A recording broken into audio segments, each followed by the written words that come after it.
양육도 친구들 반가워요. 전지 목사님이에요. 모두 한 주간 잘 지냈나요? 하나님의 말씀을 가까이 하는 게 우리가 예수님의 제자로 살아갈 수 있는 길이에요. 날마다 우리는 이 사실을 꼭 기억해야 돼요. 9월 큐티가 시작이 되었어요. 또 시작됐는데 우리 박수 한번 쳐야겠죠? 9월을 시작으로 갈라디아서를 함께 묵상을 합니다. 갈라디아서는 바울 목사님이 쓰셨던 편지 중에 하나예요. 초대 그리스도인들, 처음 예수님을 믿고 따랐던 사람들을 얘기를 하는데 유대인의 전통을 중요하게 여기는 분위기가 있었다고 해요. 그런데 이 중에서 예수님의 복음을 유대인만 들었을까요? 아니죠. 유대인이 아닌 사람들을 이방인이라고 하는데 그 이방인들도 예수님의 복음을 들은 거예요. 예수님을 믿는 이방인들이 생겨났다는 거죠. 그럼 이방인들이 예수님을 믿었을 때 어떤 일이 일어났을까요? 그래 바로 다툼이 일어난 거예요.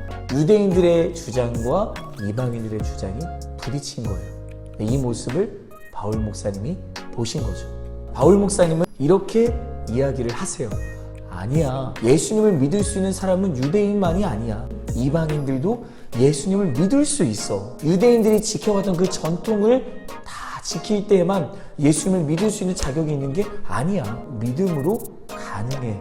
라고 복음을 전하기 시작하셨던 거예요. 근데 그걸 누가 싫어해요? 유대인들이 싫어하는 거죠. 그래서 유대인들은 바울 목사님이 전했던 복음을 듣지 못하게 막아요. 바울 목사님은 급하게 갈라디아 교회 사람들에게 편지를 쓰세요. 그 편지의 내용이 갈라디아서 말씀인 거고요. 오늘 우리가 읽은 말씀에서도 갈라디아 교회 사람들이 잘못 생각하고 있었다는 걸 우리는 알 수 있어요. 이런 생각을 했던 거예요. 구원을 받는 게 이게 믿음으로만 될까?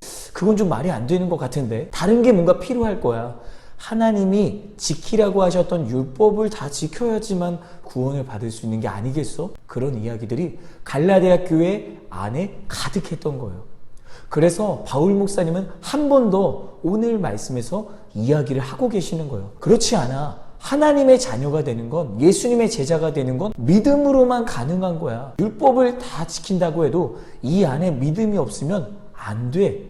라고 이야기를 하고 계신 거예요. 그래서 5절부터 말씀을 우리가 읽어보면 바울 목사님이 얼마나 이 믿음을, 복음을 중요하게 생각하고 이야기하고 계셨는지를 알 수 있어요.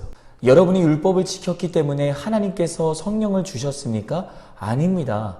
여러분이 율법을 지켰기 때문에 하나님께서 여러분 가운데서 기적을 일으키셨습니까? 아닙니다. 하나님께서 성령을 주시고 기적을 일으키신 것은 여러분이 복음을 듣고 믿었기 때문입니다. 하나님의 자녀가 된 건 우리가 잘났기 때문이 아니에요. 뭔가 대단했기 때문에 하나님이 너 내 자녀해. 너는 내 자녀 할 수 없는데? 안녕. 이런 게 아니라 하나님이 너희를 사랑하신대. 우리 때문에 이 땅에 오셔서 십자가에 못 박혀 죽으시고 3일 만에 다시 살아나셨대. 이 하나님의 사랑을 믿는 믿음이 하나님의 자녀가 되는 자격이 있는 사람이라는 걸 이야기해주고 있으신 거예요. 우리는 믿음 때문에 하나님의 자녀가 되었어요. 우리는 믿음 때문에 오늘도 예배 드릴 수 있어요. 우리는 믿음 때문에 하나님께서 기뻐하시는 사람으로 오늘도 그 말씀을 믿고 순종하며 살아갈 수가 있는 거예요. 혹시라도 하나님을 향한 내 마음이, 예수님을 향한 그 사랑이 뭔가 쿠크다스처럼 막 수수깡처럼 막 부러지고 흔들흔들거리려고 한다면 내비두지 말고 하나님, 내 마음, 내 믿음 다시 단단하게 세워주세요. 지켜주세요. 나 하나님의 자녀답게 살아볼래요. 바울 목사님이 이야기해 주셨던 그 내용을 나 꼭 기억하고 마음에 새길게요. 그 믿음으로 살아가는 우리 모든 양육꿈터 친구들이 되었으면 좋겠어요. 우리의 힘 때문에 구원을 받은 게 아니라는 거 여러분 꼭 기억해 주세요. 언제나 하나님께만 집중해야 돼요.